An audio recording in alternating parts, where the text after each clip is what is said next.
Bakit nga ba best tire? Yan ang tatalakayin natin ngayong araw mga kapobs. Honest review lang tayo based sa ating experience.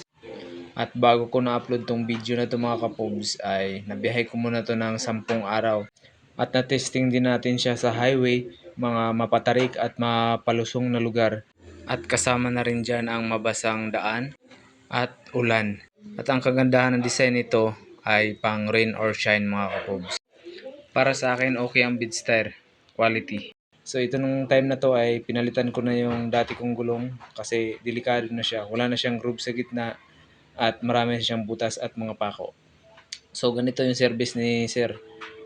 Pag nagpapalit kayo ng gulong mga kapobs, dapat ganito, mas maganda ganito yung mga service ng mga shop kasi nililinis talaga ng maayos ang ating mugs. Kaya 5 star ako sa iyo dyan, sir. Salamat. At ito pa, pinahiranan ni Sir ng pampadulas para smooth ang pasok ng ating Beats tire. Napaka-quality ng mga ganitong shop. At sa part na to mga pobs ay mapapansin natin na hiniwa na ni Sir sa gitna ang plastic cover ng tatak ng best tire. You know? So ang design niya mga kapobs ay parang ano siya, Pirelli Angel. So ang Beats tire na to, ang pangalan niya mga kapobs ay Flash. Beats tire Flash. So yan, mapapansin yung mga kapobs sa kanyang gilid at gitna ay Pirelli Angel yung kanyang mga design. Maganda, makapit. Kasi nasubukan ko na talaga to sa pang-araw-araw na aking mga biyahe mga kapobs. Yan po mapapansin nyo sa gitna. Oh. Quality. Maganda yung mga design sa gulong na to. Tsaka yung groove niya. Kaya pang rain or shine talaga siya. Basta ingat lang tayo palagi mga pobs.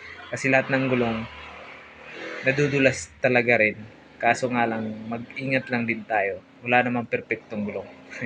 So ito na, sinimula na ni Sir na lagyan ng free sealant. At ito yung ginamit na tire sealant mga pobs. Sabi ni Sir, ay maganda daw tong tire sealant na to, tumatagal. Cycle Flex yung pangalan. You know. At saka iba yung lagayan niya. At ito ang pangalawang importante mga kapobs. Pagdating sa part na ito, pag nahanginan na, kailangan i-double check nyo yung marking na linya sa gilid ng gulong na. Kasi lahat ng gulong ay may marking yan malapit sa mags. Kailangan sukat siya doon para hindi siya giwang-giwang. Ang gulong na to mga kapobs ay maaasahan mo talaga sa kalsada.